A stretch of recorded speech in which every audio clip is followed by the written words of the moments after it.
संतोष के साथ। दोस्तों, आज के एपिसोड में आने वाला है एक ऐसा रूह कंपा देने वाला मोड़ जिसे देखकर आपके होश उड़ जाएंगे।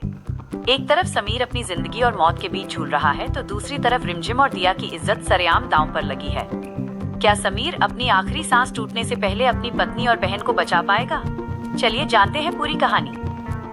मुख्य कहानी माइनस गंभीर और तेज आवाज में। कहानी की शुरुआत होती है उस एजेंसी से जहां शातिर कविता मासूम लड़कियों की तस्करी का काला धंधा चलाती है। समीर पुलिस के साथ वहां धावा बोल देता है, लेकिन चालाक कविता रिमझिम और दिया का मुंह बंद करके उन्हें अलमारी के अंदर जिंदा दफन कर देती है। समीर अंदर घुसता है, उसे रिमझिम का एक झुमका भी मिलता है जिससे उसकी रूह कांप उठती है। उसे यकीन हो जाता है कि उसकी दुनिया इसी घर में कैद है, लेकिन अफसोस बिना किसी पुख्ता सबूत के पुलिस समीर को वहां से ले जाती है और रिमझिम की चीखें अलमारी के अंदर ही दबी रह जाती हैं।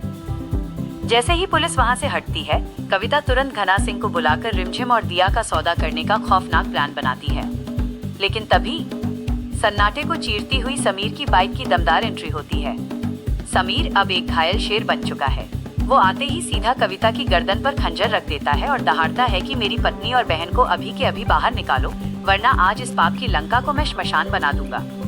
अपनी जान बचाने के लिए कविता मजबूर होकर रिमझिम और दिया को बाहर बुला लेती है। रिमझिम अपने सुहाग को सामने देखकर खुश तो होती है, लेकिन ये खुशी बस कुछ पलों की थी। जब समीर कविता के गुंडों और घना सिंह को धूल चटा रहा होता है, तभी पीछे से धोखेबाज कविता समीर के पेट में जहरीला खंजर उतार देती है। समीर खून से लथपथ होकर जमीन पर गिर पड़ता है और पूरी जगह उसके लहू से लाल हो जाती है।